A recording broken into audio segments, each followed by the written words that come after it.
Hello friends, welcome to P X Monk psychology classes. आज हम पढ़ेंगे cognitive, social, emotional and moral development in 6 to 11 years old. Cognitive यानी सोचने समझने की क्षमता, सोशल यानी सामाजिक विकास, इमोशनल यानी भावनात्मक विकास और मॉरल डेवलपमेंट यानी कि नैतिक विकास। 6 से 11 साल के बच्चों में किस तरीके से ये डेवलपमेंट्स होते हैं, आज हम उसी बारे में बात करेंगे। स्टार्ट करने से पहले अगर आपने अभी तक हमारा चैनल सब्सक्राइब नहीं किया है तो फटाफट कर लीजिए ताकि आपको लेटेस्ट अपडेट्स मिलते रहें। ये टॉपिक मैं इग्नू के मास्टर्स इन साइकोलॉजी के फर्स्ट ईयर से पढ़ा रहा हूँ। ब्लॉक 2 यूनिट 2, सब्जेक्ट है लाइफ स्पैन साइकोलॉजी और सब्जेक्ट कोड है MPC 002। आज हम जानेंगे cognitive, social, emotional and moral development in early school years यानी कि 6 to 11 ईयर्स के बीच में जो इस तरीके के डेवलपमेंट होते हैं उनके बारे में। तो चलिए स्टार्ट करते हैं आज का हमारा टॉपिक। सबसे पहले थोड़ा इंट्रोडक्शन देख लेते हैं। मिडिल चाइल्डहुड यानी कि 6 से लेकर 12 साल में ग्रोथ के कई इंपॉर्टेंट एस्पेक्ट्स होते हैं। सबसे पहले हम बात करेंगे कॉग्निटिव डेवलपमेंट यानी कि सोचने समझने की क्षमता इस 6 से 12 साल में कैसी होती है।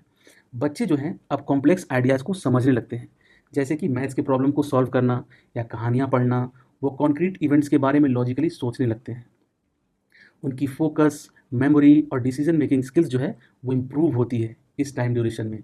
प्रॉब्लम सॉल्विंग में भी बेहतर होते हैं वो लोग। अब बात करते हैं सोशल डेवलपमेंट में क्या क्या चीज़ें होती हैं। स्कूल में दोस्तों के साथ टीम वर्क सीखना ज़रूरी हो जाता है। बच्चे सोशल रूल समझने लगते हैं और कोऑपरेशन की वैल्यू को पहचानने लगते हैं। बच्चे दूसरों की फीलिंग्स और थॉट्स को समझने में सुधार करते हैं और अपने व्यवहार में भी एडजस्टमेंट करना शुरू कर देते हैं इस एज ड्यूरेशन में। ये जो 6 से लेकर 12 साल का पीरियड है, इस पीरियड को लेटेंसी कहा जाता है, यानी लेटेंसी पीरियड। लेकिन ये समय एक्चुअली काफ़ी एक्टिव होता है क्योंकि बच्चों को स्कूल और सोसाइटी के रूल्स से डील करना पड़ता है। बच्चे स्कूल के रूल्स फॉलो करते हैं, जैसे टाइम पर होमवर्क कंप्लीट करना, क्लास में ध्यान देना और टीचर्स की बात सुनना। साथ ही सोसाइटी के रूल्स जैसे दूसरों के साथ रिस्पेक्ट से पेश आना, ये सब भी समझते हैं। इस दौरान बच्चों का अपने बिहेवियर को कंट्रोल करने का और सोशल रिस्पॉन्सिबिलिटीज़ को समझने का विकास यानी कि डेवलपमेंट होता है। ये सब एस्पेक्ट्स मिलकर इस एज को एक क्रूशियल डेवलपमेंट फेज़ बनाते हैं, जो बच्चों के फ्यूचर के लिए फाउंडेशन को रेडी करते हैं। अब देखते हैं कि इस यूनिट में हम कौन कौन से टॉपिक कवर करेंगे। सबसे पहले हम बात करेंगे पियाजे के cognitive development in middle childhood, social development during this stage, emotional maturity in school age children और Kohlberg theory of moral development. इन सारे टॉपिक्स के बारे में बात करेंगे हम इस यूनिट में। लेकिन सबसे पहले हम बात करेंगे कॉग्निटिव डेवलपमेंट यानी कि सोचने समझने की क्षमता। इसको 5 to 7 शिफ्ट भी कहते हैं क्योंकि इस दौरान बच्चे प्री ऑपरेशनल थिंकिंग से कॉन्क्रीट ऑपरेशनल थिंकिंग की तरफ ट्रांजिशन करते हैं। यानी कि उनकी थिंकिंग जो है अब धीरे धीरे कॉन्क्रीट होती है, स्ट्रांग होती है, मतलब बेसिक लॉजिक का डेवलपमेंट होने लगता है। अगर आप एक 5 साल के बच्चे से पूछें कि 2 ग्लास पानी में से कौन सा ज़्यादा है, तो वो ग्लास की हाइट देखकर जवाब देगा। लेकिन एक 7 साल का बच्चा पानी की अमाउंट को लॉजिकली समझ पाता है, चाहे ग्लास की शेप अलग ही क्यों ना हो। कुछ हिस्टोरिकल कॉन्टेक्स्ट के बारे में बात कर लेते हैं। जैसे कि पहले के ज़माने में 7 साल के बच्चों को इतना मैच्योर माना जाता था कि वो कुछ इंडिपेंडेंट काम कर सकते थे। बच्चे स्कूल जाना शुरू करते थे, अपने छोटे भाई बहन का ध्यान रखते थे या कुछ हाउस होल्ड टास्क मैनेज करते थे, यानी घर के काम भी किया करते थे। इस एज में ब्रेन की कनेक्शंस इंप्रूव होती हैं, जो सेंसरी एक्सपीरियंसेस को लिंक करने में मदद करती हैं। इस एज में बच्चे जो हैं वो ऑरेंज को यानी कि संतरे को उसके रंग, स्मेल और टेस्ट के साथ ईजिली एसोसिएट कर पाते हैं, यानी सेंसरी डिटेल्स को जोड़कर समझ सकते हैं। अब हम लोग बात करेंगे पियाजे की थ्योरी ऑफ कॉग्निटिव डेवलपमेंट यानी कि कॉन्क्रीट ऑपरेशंस। कॉन्क्रीट ऑपरेशन का मतलब है कि अब बच्चे जो हैं वो रियल वर्ल्ड इवेंट्स के बारे में लॉजिकली सोच सकते हैं और रूल्स जैसे एडिशन या कैटेगराइजेशन को समझने लगते हैं। बच्चे अब नंबर्स को ऐड करने या ऑब्जेक्ट्स को कैटेगराइज करने में, डिवाइड करने जैसे टास्क ईजिली कर सकते हैं। लेकिन इस एज की कुछ लिमिटेशंस भी होती हैं। इनका सोचना अभी कॉन्क्रीट है, यानी एब्स्ट्रैक्ट जो कॉन्सेप्ट्स होते हैं जैसे कि जस्टिस या फ्रीडम, इनको समझना इनके लिए चैलेंजिंग है, इनको ये समझ नहीं पाते हैं अभी। अगर आप इनसे फ्रीडम का मतलब पूछें तो वो ज़्यादा अच्छी तरह एक्सप्लेन नहीं कर पाएंगे क्योंकि ये कॉन्सेप्ट जो है एब्स्ट्रैक्ट है, इनकी ये अभी समझ में नहीं आएगा। अब हम लोग बात करते हैं डिसेंट्रेशन। डिसेंट्रेशन वो एबिलिटी है जिसमें बच्चे एक सिचुएशन के मल्टीपल एस्पेक्ट्स को साथ कंसीडर कर सकते हैं। डिसेंट्रेशन का मतलब है कि बच्चे एक ही वक्त में एक से ज़्यादा चीज़ों पर ध्यान देना सीख लेते हैं। अगर आप एक 4 साल के बच्चे को एक ग्रुप दिखाते हैं या फोटो दिखाते हैं जिसमें बहुत ढेर सारे लोग हैं, जिसमें बच्चे भी हैं, बड़े भी हैं, और अगर आप उसको पूछें कि इसमें कौन लोग हैं, तो वो शायद यही कहेगा कि ज़्यादा बच्चे हैं, क्योंकि उसकी अटेंशन सिर्फ बच्चों पर होगी। लेकिन अगर आप एक 9 साल के बच्चे को वही फ़ोटो दिखाएँगे, तो वो कहेगा मोर पीपल, यानी कि ज़्यादा लोग हैं इस फ़ोटो में, क्योंकि वो ब्रॉडर कैटेगरी को रिकॉग्नाइज़ करने लगा है। यानी उसने एडल्ट्स और चिल्ड्रन दोनों को कंसीडर किया, जबकि जो 4 साल का बच्चा है, वो सिर्फ़ और सिर्फ़ बच्चों को ही देखेगा उस ग्रुप में। एक और एग्ज़ाम्पल से समझाने की कोशिश करता हूँ। अगर आप एक 4 साल के बच्चे को 2 सेम साइज़ के सैंडविचेज़ दिखाते हैं और एक सैंडविच को 2 टुकड़ों में काट देते हैं, तो वो सोचेगा कि 2 टुकड़ों वाला सैंडविच ज़्यादा बड़ा है, क्योंकि उसका ध्यान सिर्फ़ टुकड़ों की गिनती पर है। लेकिन 9 साल का बच्चा ये समझ लेगा कि दोनों सैंडविच एक ही साइज़ के हैं, चाहे एक में ज़्यादा टुकड़े ही क्यों ना हों। इसका मतलब है कि वो अब एक से ज़्यादा बातें एक साथ सोच पा रहा है, जैसे टुकड़े कितने हैं और सैंडविच का असली साइज़ क्या है। यही होता है डिसेंट्रेशन। अब हम बात करेंगे कंजर्वेशन टास्क के बारे में। बच्चे जो हैं ये समझने लगते हैं कि किसी चीज़ की जो है प्रॉपर्टीज़ हैं, जैसे कि नंबर, मास, लेंथ, उनके दिखने में चेंज होने के बाद भी वही रहती है। जैसे कि अगर हम नंबर्स की बात करें, तो 6 से लेके 7 साल तक बच्चे ये समझ लेते हैं कि अगर आप 5 कॉइन्स को एक लाइन में रखें या उनको एक गोल सर्कल में रखें, तो कॉइन्स की नंबर वही रहेगी, चेंज नहीं होगी। ये अब बच्चों को समझ में आने लगता है। अगर हम मास और लेंथ की बात करें, तो 7 से 8 साल तक बच्चे ये समझ लेते हैं कि अगर आप एक पीस ऑफ क्ले यानी कि मिट्टी का एक छोटा सा बॉल बनाते हैं या फिर उसका लंबा सा स्नेक बना देते हैं, तो उसका मास और लेंथ सेम रहेगा, सिर्फ जो है उसकी शेप चेंज हुई है। वेट के बारे में अगर हम बात करें, तो 9 से लेकर 10 साल तक बच्चे ये समझ जाते हैं कि अगर आप एक चीज़ का शेप चेंज कर दें, जैसे कि अगर आप एक टॉय कार को डिसमेंटल करके अलग अलग पार्ट्स में डिवाइड कर दें, तो उसका वेट सेम रहेगा। अब बात करते हैं वॉल्यूम के बारे में। 14 से 15 साल तक बच्चे ये समझने लगते हैं कि अगर आप एक ग्लास लेके उसी पानी को दूसरे ग्लास में डाल दें जिसका शेप अलग हो, तो पानी का वॉल्यूम वही रहेगा, चाहे पानी की हाइट क्यों ही ना बदल जाए। कुछ और कॉन्सेप्ट्स हैं जो बच्चे समझने लगते हैं, जैसे कि आइडेंटिटी। बच्चे समझते हैं कि चीज़ वही है, बस उसका अपीयरेंस चेंज हुआ है। जैसे कि अगर आप एक ऑरेंज को 2 टुकड़ों में काट दें, तो भी वो ऑरेंज है, बस उसके 2 टुकड़े हो गए हैं। रिवर्सिबिलिटी। बच्चे ये सोच पाते हैं कि अगर आप कोई चेंज रिवर्स कर दें, तो चीज़ फिर से पहले जैसी हो जाएगी। जैसे कि बच्चे ये समझने लगते हैं कि जैसे अगर आप मान लीजिए कि फ्रिज में पानी रख दें, तो वो बर्फ़ बन जाएगी और बर्फ़ को फिर से निकाल के बाहर रखेंगे, तो वो पानी बन जाएगा। यानी रिवर्सिबिलिटी के कॉन्सेप्ट को बच्चे समझने लगते हैं।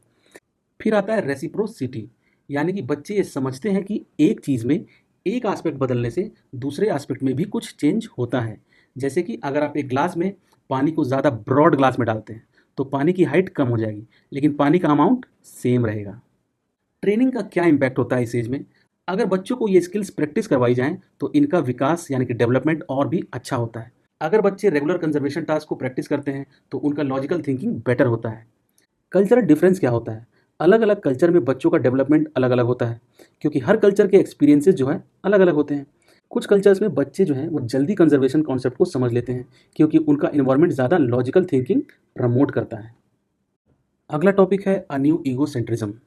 सबसे पहले इसमें आता है प्री स्कूल ईगोसेंट्रिज्म। छोटे बच्चे जो हैं, जो कि प्री स्कूल एज में अभी हैं, वो दूसरों के नज़रिए को समझने में मुश्किल महसूस करते हैं। जैसे कि अगर आप एक प्री स्कूलर से पूछें कि दूसरे बच्चों को क्या पसंद है, तो वो अपनी पसंद की चीज़ ही बताएगा, क्योंकि वो दूसरों की फीलिंग्स और थॉट्स को अपने से अलग नहीं समझ पाता। इसको कहते हैं preschool egocentrism. School age shift. School age यानी कि 6 से लेकर 12 साल तक में क्या होता है? बच्चों की दूसरों के नज़रिए को समझने की एबिलिटी जो है वो बढ़ने लगती है, और 11 से लेकर 12 साल तक ये समझने में और एक्यूरेसी आती है। जैसे कि एक 10 साल का जो बच्चा है, वो समझ सकता है कि उसके फ्रेंड को गेम्स में, खेल में क्या पसंद है, चाहे वो अपनी पसंद से अलग ही क्यों ना हो। अगला कॉन्सेप्ट है हाइपोथेसिस रिजिडिटी, यानी कि इस उम्र में बच्चे अपनी पहली सोच या हाइपोथेसिस से चिपक सकते हैं, चाहे उनके सामने कॉन्ट्राडिक्टरी फैक्ट से क्यों ना आए। जैसे कि अगर एक बच्चा है जो पहले से जिसकी सोच है कि रैबिट्स जो होते हैं, यानी खरगोश जो होते हैं, वो कैरेट्स ही खाते हैं, यानी गाजर ही खाते हैं, तो चाहे आप उसे रैबिट को ग्रास खाते हो यानी घास खाते हुए भी दिखा दें, तो भी वो अपनी पहली सोच पर ही अडिग रहेगा, वो अपनी सोच को बदलेगा नहीं।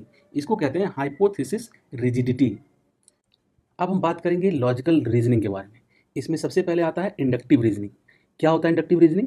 ये वो प्रोसेस है जिसमें बच्चे जो है स्पेसिफिक ऑब्जर्वेशन से, यानी कि देख के, जनरल प्रिंसिपल्स को डिराइव किया जाता है, और ये एम्पैथी का बेस बनता है। जैसे कि अगर एक बच्चा जो है वो ये देखता है कि उसका फ्रेंड जो है वो सैड हो जाता है, कब? जब उसका टॉय छीन लिया जाता है, तो वो ये जनरल प्रिंसिपल बना लेता है कि किसी से टॉय लेना जो है वो बुरी बात है, और दूसरों के फीलिंग्स को समझने लगता है। ये होता है इंडक्टिव रीजनिंग, यानी कि दूसरों को देखकर प्रिंसिपल्स बना लेना। एडवांसमेंट्स। 3rd से लेके 5th ग्रेड तक बच्चे को इफ़ देन यानी कि अगर ये करेंगे तो ये होगा, ये कंडीशंस को समझने की एबिलिटी में सिग्निफिकेंट प्रोग्रेस होती है। ये डेवलपमेंट कॉलेज तक जारी रहता है।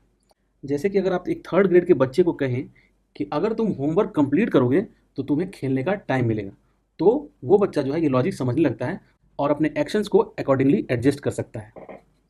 अब आता है डिडक्टिव लॉजिक। ये टाइप ऑफ रीजनिंग जो है वो 12 साल के बाद डेवलप होती है, जिसमें जो है बच्चे एक जनरल रूल से स्पेसिफिक कंक्लूजन्स ड्रॉ करते हैं। जैसे कि अगर एक 12 साल का बच्चा जानता है कि ऑल फ्रूट्स हैव सीड्स और उसे एक एप्पल दिया जाए, तो वो लॉजिकली ये कंक्लूजन निकाल सकता है because all fruits have seeds, Apple में भी सीड्स होंगे। ये होता है डिडक्टिव रीजनिंग या डिडक्टिव लॉजिक। और भी कई कॉन्सेप्ट फॉर्मेशन हैं जो इस एज में फॉर्म होते हैं, उनके बारे में बात करते हैं। नंबर के बारे में हम ऑलरेडी बात कर चुके थे, एक बार फिर से रिपीट कर लेता हूँ मैं। 6 से 7 साल तक के बच्चे समझ जाते हैं कि क्वांटिटी यानी कि मात्रा वही रहती है चाहे उसकी रिप्रेजेंटेशन कैसी भी हो, यानी कि किसी भी तरीके से रिप्रेजेंट किया जाए वो उसकी क्वांटिटी को समझ सकते हैं। जैसे कि अगर आप एक 5 के कॉइन को एक लाइन में रखें या उसका एक गोल सर्कल बना दें, तो बच्चे समझ जाते हैं कि कॉइन्स का नंबर सेम है, बस उनकी पोजीशंस बदल गई हैं। टाइम का कॉन्सेप्ट भी बच्चे समझने लगते हैं। जैसे कि 8 साल से पहले क्या होता है, बच्चों को इवेंट्स को सही सीक्वेंस में समझने में दिक्कत होती है। 8 साल के बाद क्या होता है, उनकी टाइम को समझने की एबिलिटी जो है वो इम्प्रूव होती है। जैसे कि छोटे बच्चे जो हैं अक्सर कन्फ्यूज़ हो जाते हैं कि सुबह स्कूल जाने से पहले क्या होता है, लेकिन एक 8 साल के बच्चा या 8 साल के बाद के जो बच्चे हैं वो अपने दिन को सही सीक्वेंस में बता सकते हैं। जैसे कि पहले उठना है, फिर नाश्ता करना है, फिर स्कूल जाना है। अगला कॉन्सेप्ट है स्पेटियल ऑपरेशंस यानी कि डिस्टेंस, चीज़ों के बीच में डिस्टेंस या स्पेस को बताना। बच्चों के नेविगेशनल स्किल्स और स्पेटियल अंडरस्टैंडिंग जो है वो धीरे धीरे डेवलप होती है। बढ़ती उम्र के साथ बड़े बच्चे मैप्स बनाना सीख जाते हैं, लेकिन डायरेक्शंस को समझने में फिर भी उन्हें मुश्किल हो सकती है। जैसे कि अगर एक 10 साल का बच्चा अपने घर का मैप बना तो सकता है, लेकिन अगर आप उससे कहें कि नॉर्थ की तरफ जाओ, तो वो थोड़ा कन्फ्यूज़ हो सकता है, यानी कि डायरेक्शंस को समझने में अभी उनको दिक्कत होती है। फिर आता है क्लासिफिकेशंस यानी कि क्लासिफाई करना। बच्चों में एबिलिटी डेवलप होती है कि वो ऑब्जेक्ट्स को हायरार्कीज़ में डिवाइड कर सकते हैं। उन्हें मल्टीपल एट्रीब्यूट्स जैसे कि कलर, साइज़ के बेसिस पर सॉर्ट भी कर सकते हैं। बच्चे जो हैं अब टॉयज़ को अलग-अलग डब्बियों में सॉर्ट करके रख सकते हैं। जैसे कि एक डब्बी में रेड कार्स, दूसरे में ब्लू ट्रक्स। तो इस तरीके से भी बच्चे जो हैं क्लासिफिकेशन को सीखना शुरू कर देते हैं। फिर आता है सीरेशन। बच्चों में ऑब्जेक्ट्स को सीक्वेंस में अरेंज करना और उन्हें मेजरेबल डायमेंशन जैसे कि हाइट, वेट के अकॉर्डिंग ऑर्डर करने की एबिलिटी जो है डेवलप हो जाती है। जैसे कि बच्चे ब्लॉक्स को उनकी हाइट के हिसाब से छोटे से बड़ा अरेंज कर सकते हैं, या पेंसिल्स को उनकी लेंथ के हिसाब से लाइन में लगा सकते हैं या रख सकते हैं। तो ये थे कुछ कॉन्सेप्ट्स जो डेवलप होते हैं इस एज ड्यूरेशन में। अब बढ़ते हैं हम लोग आगे। अगला टॉपिक है information processing approach to cognitive development. सबसे पहले हम बात करेंगे अटेंशन, किस तरीके से उनके अटेंशन में एक इम्प्रूवमेंट आता है। बच्चों का जो फोकस होता है वो रेलेवेंट इन्फॉर्मेशन पे, यानी कि जो उनसे रिलेटेड इन्फॉर्मेशन है वो इम्प्रूव होता है। जो कंटेंट उनके लिए इंटरेस्टिंग होता है वो उस पर ज़्यादा ध्यान देते हैं। जैसे कि अगर एक स्टोरी में कलरफुल पिक्चर्स हों तो बच्चे उस स्टोरी पर ज़्यादा ध्यान देंगे और डिटेल्स को जो है याद रखेंगे। दूसरा कॉन्सेप्ट इन्फॉर्मेशन प्रोसेसिंग में है परसेप्शन। बच्चों की जो है सेंसरी इन्फॉर्मेशन को ऑर्गेनाइज और इंटरप्रेट करने की एबिलिटी जो है वो इम्प्रूव होती है। बड़े बच्चे कॉम्प्लेक्स परसेप्शंस को समझने में माहिर हो जाते हैं। जैसे कि एक बड़ा बच्चा जो है ईजिली समझ लेगा कि एक पेंटिंग में क्या दिखाया गया है, जैसे कि कौन सा पार्ट बैकग्राउंड में है और कौन सा फोरग्राउंड में है। तो ये परसेप्शंस क्वालिटी उनके अंदर इम्प्रूव होती है। मेमोरी कैपेसिटी किस तरीके से इम्प्रूव होता है, बच्चों की इन्फॉर्मेशन को रिटेन करने और ऑर्गेनाइज करने की एबिलिटी बेटर होती है। रिहर्सल जैसे बार बार दोहराना और इलेबोरेशन जैसे इन्फॉर्मेशन को डिटेल्स के साथ जोड़ना, ऐसी स्ट्रेटजीज उनकी मेमोरी को इन्हेंस करती हैं। मेटा मेमोरी अवेयरनेस भी डेवलप होती है, जिसमें बच्चे अपनी मेमोरी स्ट्रेंथ्स और वीकनेस को समझने लगते हैं। जैसे कि बच्चे अपना होमवर्क याद रखने के लिए अपने टीचर के इंस्ट्रक्शंस को बार बार दोहरा सकते हैं या अपने आंसर्स को निमोनिक के साथ जोड़ सकते हैं। अगला टॉपिक है लैंग्वेज डेवलपमेंट किस तरीके से होता है। उसमें हम बात करेंगे वोकेबलरी के बारे में। बच्चों का वोकेबलरी जो है वो एक्सपैंड होता है एज के साथ, जब वो वर्ड्स के रिलेशनशिप और स्ट्रक्चर्स को समझने लगते हैं। जैसे कि एक स्कूल एज बच्चा समझ जाता है कि अनहैप्पी का मतलब नॉट हैप्पी होता है, क्योंकि उसने अन प्रीफिक्स का मतलब सीख लिया है। फिर आता है कम्युनिकेशन। बच्चों का कम्युनिकेशन इफेक्टिव होता है क्योंकि उनका वोकेबलरी जो है वो इम्प्रूव होता है और वो अपने लिसनर की नीड्स को समझने लगते हैं। प्री स्कूल से स्कूल एज तक बोलने का कॉम्प्लेक्स तरीका उनका बढ़ने लगता है, यानी कि वो ज़्यादा इफेक्टिवली कम्युनिकेट कर सकते हैं। जैसे कि एक बच्चा जो है अपने दोस्तों को क्लियरली इंस्ट्रक्शन दे सकता है, जैसे कि अगर वो बच्चा गेम खेल रहा है तो वो बता सकता है कि पहले हम ये गेम खेलेंगे, फिर तुम छुपना और मैं जो है वो ढूंढूंगा। वो इस बात का भी ध्यान रखता है कि दूसरों को उनकी बात समझ में आ जाए, यानी कि जो इंस्ट्रक्शन दे रहा है, अपने लिए इंस्ट्रक्शन और दूसरों को जो इंस्ट्रक्शन दे रहा है वो क्लियरली मेंशन हो और क्लियरली लोगों को समझ में आ जाए, इसका भी वो ध्यान दे सकता है। ये थे सारे कॉग्निटिव डेवलपमेंट्स। अब हम आते हैं सोशल डेवलपमेंट, यानी कि उनका सोशल वर्ल्ड किस तरीके से एक्सपेंड होता है, उसके बारे में बात करेंगे।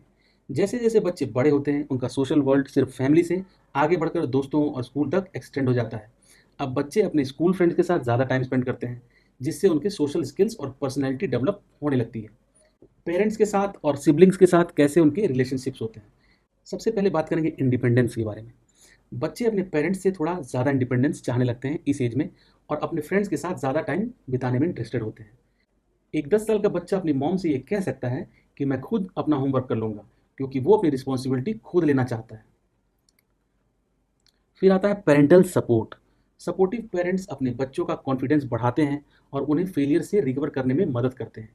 अगर बच्चा एग्जाम्स में पास नहीं होता तो सपोर्टिव पेरेंट्स उसका हौसला बढ़ाकर उससे अगले एग्जाम की तैयारी के लिए मोटिवेट करते हैं। लेकिन अगर बच्चों को पेरेंटल सपोर्ट अच्छा नहीं मिलता है तो उनका ग्रोथ और डेवलपमेंट प्रॉपर नहीं हो पाता। इसलिए पेरेंटल सपोर्ट बहुत ही इंपॉर्टेंट है। फिर आता है होम रिस्पॉन्सिबिलिटीज़। घर के काम जैसे कि कोर्स यानी डेली के रूटीन काम बच्चों में स्किल और सेल्फ एस्टीम डेवलप करते हैं। अगर बच्चा अपने कपड़े फोल्ड करना या टेबल सेट करने जैसा काम करता है तो उसे लगता है कि वो घर का एक ज़रूरी हिस्सा है, जिससे उसका सेल्फ एस्टीम बढ़ता है। फिर आता है सिबलिंग रिलेशनशिप्स। सिबलिंग रिलेशनशिप बच्चों के लिए सोशल स्किल प्रैक्टिस करने का एक इंपॉर्टेंट एरिया होता है। अगर दो भाई बहन हैं और वो एक टॉय शेयर करते हैं तो वो शेयरिंग और कोऑपरेशन जैसे सोशल स्किल को डेवलप कर रहे होते हैं। अगला टॉपिक है पीयर ग्रुप्स। बच्चों के पीयर ग्रुप्स पहले छोटे और इनफॉर्मल होते हैं, लेकिन जैसे जैसे वो बड़े होते हैं ये ग्रुप्स ज़्यादा स्ट्रक्चर्ड और ऑर्गेनाइज्ड हो जाते हैं। जैसे एक छोटी उम्र में बच्चे बस अपने आसपास के दोस्तों के साथ खेलते हैं, लेकिन थोड़ी बड़ी उम्र में ये ग्रुप्स टीम बनाने लगते हैं, जैसे स्कूल के स्पोर्ट्स टीम या स्टडी ग्रुप्स। तो इनको कहते हैं पीयर ग्रुप्स, यानी दोस्तों के ग्रुप्स। ग्रुप का बहुत ज़्यादा इफेक्ट होता है बच्चों पे या किसी पे भी, यानी कि जैसे ग्रुप में आप रहेंगे चांसेस है कि उसी तरीके का सोच डेवलप होगा आपका। अगर एक ग्रुप में सब बच्चे होमवर्क टाइम पर कंप्लीट करते हैं तो दूसरे बच्चे भी उनकी तरह बिहेव करना सीख जाते हैं। फिर आता है सोशल कॉम्पिटेंस। बच्चों के लिए सोशल कॉम्पिटेंस जैसे ग्रुप डायनेमिक्स और रिलेशनशिप्स को समझना पीयर एक्सेप्टेंस के लिए बहुत ज़रूरी होता है। अगर एक बच्चा समझ जाए कि उसके ग्रुप में किस तरह से सबके साथ एडजस्ट करना है तो वो इजीली अपने पीयर्स के साथ फ्रेंडशिप कर पाता है। ये वो एज है जब फ्रेंडशिप भी डेवलप होती है। फ्रेंडशिप का इवोल्यूशन किस तरीके से होता है, दोस्ती का कॉन्सेप्ट इवॉल्व होता है इस एज में, जो पहले सिर्फ खेलने तक सीमित था, 3 से 7 साल। लेकिन जैसे जैसे बच्चे बड़े होते हैं 9 से 15 साल तक के एज ग्रुप में दोस्ती जो है म्यूचुअल सपोर्ट पर आधारित हो जाती है। यानी कि 5 साल का बच्चा अपने दोस्त के साथ सिर्फ टॉय शेयर करने में इंटरेस्टेड होगा, लेकिन 10 साल का बच्चा अपने दोस्त की मदद करने, उसका सपोर्ट बनने में ज़्यादा इंटरेस्टेड होगा।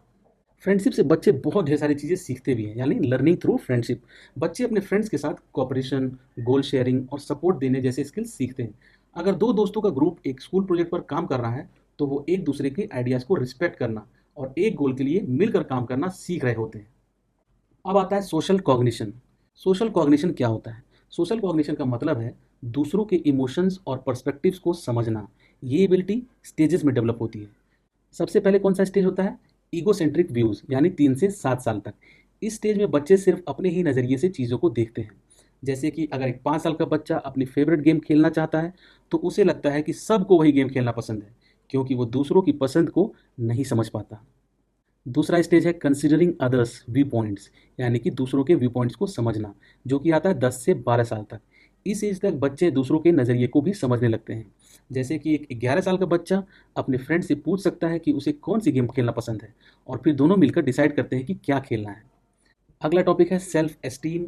सेल्फ एस्टीम का मतलब है कि बच्चे अपनी वर्थ को कैसे देखते हैं, जैसे स्कूल, स्पोर्ट्स और सोशल एक्सेप्टेंस के एरियाज़ में। हाई सेल्फ एस्टीम क्या होता है? अगर बच्चों का सेल्फ एस्टीम हाई होता है तो वो ज़्यादा खुश रहते हैं।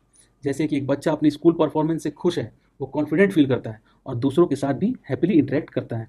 लेकिन लो सेल्फ एस्टीम में क्या होता है? लो सेल्फ एस्टीम में सैडनेस का रीज़न बन सकता है। अगर एक बच्चा फील करता है कि वो अपने दोस्तों जितना स्मार्ट नहीं है तो उसका सेल्फ एस्टीम लो हो सकता है, जिससे वो उदास और इनसिक्योर महसूस कर सकता है। तो हमने कंप्लीट कर लिया है कॉग्निटिव और सोशल डेवलपमेंट। अब आता है मॉरल डेवलपमेंट। जैसे जैसे बच्चे बड़े होते हैं उनमें मॉरल वैल्यूज़ और रीजनिंग डेवलप होती है। बच्चे धीरे धीरे ये समझने लगते हैं कि क्या सही है और क्या गलत है। मॉरल डेवलपमेंट का यही मतलब भी होता है, सही और गलत के बीच में फ़र्क करना। और बच्चों की जो ये समझ है वो रूल्स, अथॉरिटी और सोशल इंटरेक्शंस के थ्रू ही आती है। कौन कौन से इन्फ्लुएंसेस होते हैं बच्चों के मॉरल डेवलपमेंट पर? रूल्स जैसे घर के या स्कूल के रूल्स, अथॉरिटी फिगर्स जैसे पेरेंट्स और टीचर्स, और उनके सोशल इंटरेक्शंस का बहुत ज़्यादा असर होता है। अगर पेरेंट्स एक रूल बनाते हैं कि झूठ बोलना गलत है, तो बच्चा धीरे धीरे इस बात को समझने लगता है और अपनी लाइफ में अप्लाई करता है। कई ऐसे थ्योरिस्ट हैं जिन्होंने मॉरल डेवलपमेंट के बारे में बात की है, जैसे कि जीन पियाजे। उन्होंने एक्सप्लेन किया कैसे बच्चे अलग अलग स्टेजेस में मॉरल रीजनिंग को डेवलप करते हैं। और दूसरे हैं लॉरेंस कोहेलबर्ग। उन्होंने मॉरल डेवलपमेंट के स्टेजेस को और डिटेल में डिस्क्राइब किया और बताया कि कैसे लोग अलग अलग सिचुएशंस में अपनी मॉरल थिंकिंग को इवॉल्व करते हैं। तो पहले हम देखेंगे पियाजे स्टेजेस ऑफ मॉरल डेवलपमेंट, उसके बाद हम देखेंगे कोहलबर्ग की थ्योरी। सबसे पहले आता है हेट्रोनॉमस मोरालिटी, जो कि होता है 6 से 7 साल तक की एज ड्यूरेशन में। इस एज में बच्चे जो है रूल्स को फिक्स्ड और अनचेंजेबल समझते हैं। उनको लगता है रूल जो होते हैं वो बदला नहीं जा सकता। जैसे कि अगर एक स्कूल का रूल है कि no running in the hallway, hallway में किसी को दौड़ना अलाउड नहीं है, तो बच्चे ये सोचते हैं कि ये रूल कभी बदल नहीं सकता, और अगर कोई रूल तोड़ता है तो उसके साथ तुरंत कुछ गलत होगा, यानी कि इमिनेंट जस्टिस होगा। फिर आता है आउटकम बेस्ड जजमेंट, यानी बच्चे एक्शंस को उनके आउटकम के बेसिस पर जज करते हैं, ना कि इंटरेक्शन के बेसिस पर। जैसे कि अगर एक बच्चा जो है गलती से ग्लास को अगर तोड़ देता है, तो दूसरे बच्चे ये समझते हैं कि उसने गलत किया, भले ही उसका इंटेंशन कुछ भी रहा हो सकता है उसका इंटेंशन उससे गलती से टूट गया हो, फिर भी बाकी बच्चे ये समझेंगे कि उसने गलत किया। फिर आता है ऑटोनॉमस मोरालिटी, यानी कि 9 से 10 साल तक की एज तक आता है ऑटोनॉमस मोरालिटी। इस स्टेज में बच्चे समझने लगते हैं कि रूल्स जो है फ्लेक्सिबल होते हैं और उन्हें सिचुएशन के हिसाब से बदला जा सकता है। बच्चे ये समझने लगते हैं कि अगर किसी गेम के रूल को चेंज करना ज़रूरी हो, तो सब मिलके इस पर डिसाइड कर सकते हैं और उसको चेंज भी कर सकते हैं। इसमें आता है इंटेंशन बेस्ड जजमेंट, यानी कि आउटकम बेस्ड जजमेंट नहीं, इंटेंशन बेस्ड। बच्चे एक्शंस को जज करने में इंटेंशंस और कॉन्टेक्स्ट को भी कंसीडर करते हैं। जैसे कि अगर कोई फ्रेंड लेट आता है क्योंकि उसकी बाइक खराब हो गई, तो बच्चे ये समझने लगते हैं कि उसका लेट आना गलत नहीं था, क्योंकि उसका इंटेंशन ठीक था। फिर आता है मोरालिटी ऑफ कॉपरेशन। मोरालिटी अब कॉपरेशन और म्यूचुअल अंडरस्टैंडिंग पर बेस्ड होती है, यानी कि बच्चे अपने फ्रेंड्स के साथ रूल्स को मिलजुल कर बनाते हैं, अपना रूल किसी पे थोपते नहीं हैं और उन्हें फॉलो करते हैं, क्योंकि उन्हें समझ आता है कि सबके लिए ये रूल्स फेयर हैं। ये था पियाजे का स्टेज ऑफ मॉरल डेवलपमेंट। अब आता है Kohlberg level of moral development. Kohlberg की थ्योरी में सबसे पहले आता है स्टेज 1, जो है ओबीडियंस टू अवॉइड पनिशमेंट, यानी कि बच्चे मेनली इसलिए रूल्स फॉलो करते हैं क्योंकि वो पनिशमेंट से बचना चाहते हैं। अगर एक बच्चा झूठ नहीं बोलता तो वो सिर्फ इसलिए क्योंकि उसे डर है कि कहीं अगर झूठ बोला तो उसे डांट पड़ सकती है। इसको कहते हैं ओबीडियंस टू अवॉइड पनिशमेंट। दूसरा स्टेज है decision based on personal gain. बच्चे डिसीजंस अपने फायदे के हिसाब से लेते हैं। अगर एक बच्चा अपने फ्रेंड से टॉय एक्सचेंज करता है तो वो इसलिए कि उसे लगता है कि उसे नया टॉय मिलेगा जो उसके लिए बेटर है। ये था प्री कॉन्वेंशनल लेवल। अब आता है कॉन्वेंशनल लेवल, जो कि स्कूल एज चिल्ड्रन में होता है। इसमें सबसे पहले आता है स्टेज 3, जो होता है desire to be seen as good by others. बच्चे इस स्टेज पर अपने आप को दूसरों की नज़रों में अच्छा दिखाना चाहते हैं, इसलिए वो ऐसे डिसीजंस लेते हैं जो उन्हें दूसरों की नज़र में अच्छा बनाए। जैसे कि अगर एक बच्चा अपने दोस्तों की मदद करता है तो वो सिर्फ इसलिए क्योंकि उसे लगता है कि इससे सब उसको अच्छा समझेंगे, यानी गुड समझेंगे। स्टेज 4 आता है importance of law and order. बच्चे ये समझने लगते हैं कि रूल्स और लॉज फॉलो करना ज़रूरी है और रूल्स ब्रेकिंग इनहेरेंटली गलत होता है। जैसे कि अगर एक स्कूल में कोई रूल है कि यूनिफॉर्म पहन कर आना है, तो बच्चे समझते हैं कि इस रूल को तोड़ना गलत है, चाहे कोई भी रीज़न क्यों ना हो। उसके बाद आता है पोस्ट कन्वेंशनल लेवल, जो कि होता है एडोलसेंट से लेके एडल्ट तक, यानी कि ये चाइल्डहुड के बाद का पीरियड है। इसमें आता है स्टेज 5, यानी सोशल कॉन्ट्रैक्ट्स। क्योंकि इस स्टेज पर लोग समझते हैं कि लॉज और रूल्स इंपॉर्टेंट हैं, लेकिन उन्हें चैलेंज या क्वेश्चन भी किया जा सकता है अगर वो अनफेयर लगते हैं। जैसे कि अगर कोई लॉ है जो किसी पर्टिकुलर ग्रुप्स के राइट्स को छीनता है, तो इस स्टेज पर लोग उस लॉ को बदलने या क्वेश्चन करने के बारे में सोचते हैं। स्टेज 6 है यूनिवर्सल एथिकल प्रिंसिपल। इसमें क्या होता है? इस स्टेज में लोग ऐसे यूनिवर्सल एथिकल प्रिंसिपल फॉलो करते हैं जो स्पेसिफिक लॉज के ऊपर होते हैं। जैसे कि अगर किसी कंट्री में एक लॉ है जो डिस्क्रिमिनेशन करता है, तो इस स्टेज पर लोग उस लॉ को नहीं फॉलो करते हैं, बल्कि इक्विटी और जस्टिस जैसे यूनिवर्सल प्रिंसिपल्स के अकॉर्डिंग अपना बिहेवियर रखते हैं। तो ये था हमारा कोहलबर्ग के स्टेजेस। ये बहुत इंपॉर्टेंट टॉपिक है, इसके बारे में अच्छे से जान लेना बहुत ज़रूरी है। अगला टॉपिक है moral judgement versus moral behaviour.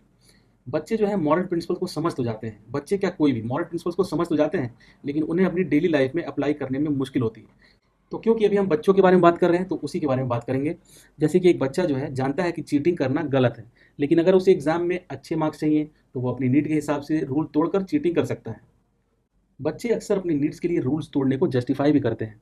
जैसे कि अगर बच्चे का चॉकलेट खाने का मन कर रहा है और वो चॉकलेट लेना चाहता है, तो वो ये सोचकर उसे छुपाने की कोशिश करेगा कि मुझे बस एक ही तो चॉकलेट लेना है, इसमें गलत क्या है। फिर आता है मॉरल डिसीजन मेकिंग। जैसे जैसे बच्चे मैच्योर होते हैं, प्रैक्टिस करते हैं और उन्हें प्रॉपर गाइडेंस मिलती है, उनकी मॉरल डिसीजन मेकिंग बेटर होती जाती है। जैसे अगर एक पेरेंट्स और टीचर्स बच्चों को रिपीटेडली समझाएं और उन्हें करेक्ट बिहेवियर प्रैक्टिस करने का मौका दें, तो वो धीरे धीरे समझने लगते हैं कि मॉरली राइट डिसीजन कैसे लेने हैं। अब हमारा आता है topic emotional development. Emotional development किस तरीके से होता है बच्चों के अंदर। इमोशंस बच्चों की ग्रोथ और डेवलपमेंट में एक इंपॉर्टेंट रोल प्ले करते हैं। जैसे जैसे बच्चे बड़े होते हैं, उनके इमोशंस एक्सप्रेस करने का तरीका और इमोशनल पैटर्न्स बदलते हैं। एक छोटा बच्चा अपनी फीलिंग्स को रो रो कर चिल्ला कर एक्सप्रेस करता है, लेकिन जैसे जैसे वो मैच्योर होता है, उसे अपनी इमोशंस को वर्ड्स में एक्सप्रेस करना आने लगता है। कौन कौन से इन्फ्लुएंसिंग फैक्टर्स होते हैं इमोशनल डेवलपमेंट में? सबसे पहले होता है हेल्थ। बच्चों की फिजिकल हेल्थ उनकी इमोशनल स्टेबिलिटी पर असर डालती है।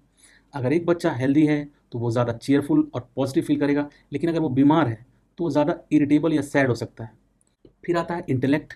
बच्चों की इंटेलेक्चुअल डेवलपमेंट भी उनके इमोशनल रिस्पॉन्सेज को शेप करती है। अगर एक बच्चा कॉम्प्लेक्स सिचुएशंस को समझने लगता है तो उसके इमोशंस को भी बेटर मैनेज कर पाता है। फिर आता है इन्वायरमेंट। बच्चों का इन्वायरमेंट जैसे घर के एटमॉस्फेयर और स्कूल का इन्वायरमेंट उनके इमोशनल डेवलपमेंट पर इम्पैक्ट करता है। जैसे कि अगर घर का इन्वायरमेंट सपोर्टिंग और लविंग है तो बच्चा इमोशनली सिक्योर फील कर सकता है। फिर आता है पेरेंटिंग स्टाइल्स। पेरेंट्स का तरीका भी बच्चों की इमोशनल ग्रोथ में एक बड़ा रोल प्ले करता है। अगर पेरेंट्स नर्चरिंग और अंडरस्टैंडिंग है तो बच्चा अपनी इमोशंस को एक्सप्रेस करने में कॉन्फिडेंट होता है, लेकिन अगर पेरेंट्स स्ट्रिक्ट या अनसपोर्टिव पेरेंट हैं तो वो अपनी फीलिंग्स को सप्रेस कर सकता है, यानी कि फीलिंग्स को दबा सकता है। तो ये थे सारे फैक्टर्स जो इमोशनल डेवलपमेंट को इन्फ्लुएंस करते हैं, जैसे कि हेल्थ, इंटेलेक्ट, इन्वायरमेंट और parenting styles. Common emotional patterns कौन कौन से होते हैं? सबसे पहले हम बात करेंगे फियर यानी डर के बारे में। बच्चों में डर जो है वो अलग अलग स्टेजेस में बदलता रहता है।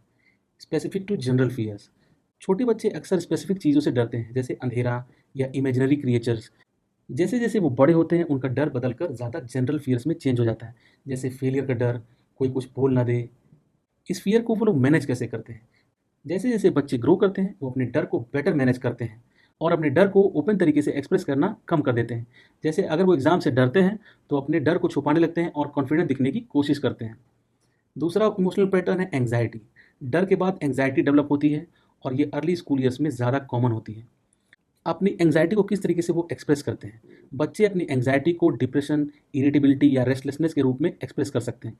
जैसे अगर एक बच्चा स्कूल में पीयर प्रेशर फील करता है तो वो सैड रहने लगेगा, दुखी रहने लगेगा, ज़्यादा चिड़चिड़ा रहने लगेगा। फिर आता है एंगर।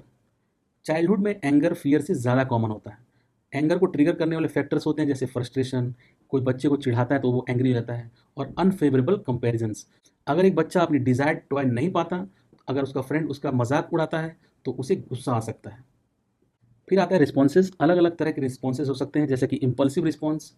बच्चे अपने गुस्से को इम्पल्सिव तरीके से रिएक्ट कर सकते हैं, जैसे एग्रेशन दिखाना। अगर एक बच्चा चिड़चिड़ा हो जाता है तो वो अपने सिबलिंग को मार भी सकता है, ये होता है इम्पल्सिव रिस्पॉन्स।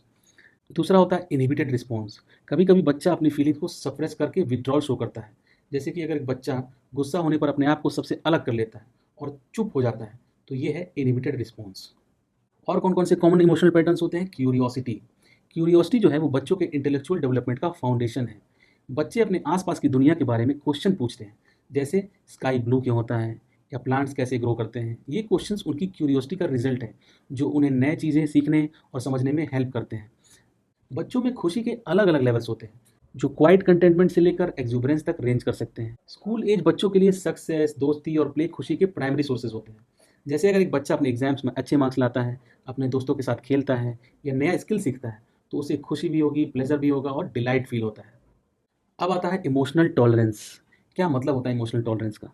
इमोशनल टॉलरेंस का मतलब है कि बच्चे जो है अपने अनप्लेजेंट इमोशंस को एक्सेप्ट करना और उनके साथ एडजस्ट करना सीखते हैं। ये इमोशनल बैलेंस और वेल बीइंग के लिए बहुत ज़रूरी है। जैसे कि अगर एक बच्चा गेम में हार जाता है तो इमोशनल टॉलरेंस के साथ वो अपने इमोशंस को हैंडल करना सीखता है, जैसे फ्रस्ट्रेशन को कंट्रोल करना और गेम्स के रूल को समझना बिना ज़्यादा अपसेट हुए। तो इस तरीके से वो अपने इमोशन को बैलेंस करना सीखता है। तो ये था हमारा आज का वीडियो चाइल्डहुड के बारे में, यानी कि स्कूल ईयर्स 6 से 12 साल तक के बच्चों में जो cognitive development, moral development, emotional development और सोशल डेवलपमेंट होते हैं, उनके बारे में। उम्मीद करता हूँ आपको ये समझ में आ गया होगा, और अगर आपको इसके नोट्स चाहिए तो आप मेरी मेल आईडी पे यानी कि pxmonks@gmail.com पर अपनी रिक्वेस्ट भेज सकते हैं। सिर्फ और सिर्फ 9 रुपये पर पेज पे करके आप ये नोट्स पा सकते हैं, जो आपके एग्जाम प्रिपरेशन में आपके लिए बहुत हेल्पफुल होंगे। Thank you for listening me so carefully and giving your precious time. Thank you from PX Monk। अगर आपको मेरी ये कोशिश अच्छी लगी तो प्लीज़ चैनल को सब्सक्राइब करें, वीडियो को लाइक करें और शेयर करें। और आपके कुछ इनपुट्स या फिर क्वेरीज हैं तो कमेंट करें। आपके इनपुट्स और फीडबैक से ही हम अपनी इस कोशिश में और इम्प्रूवमेंट ला सकते हैं। So keep listening, keep learning. See you in our next video. Thank you very much.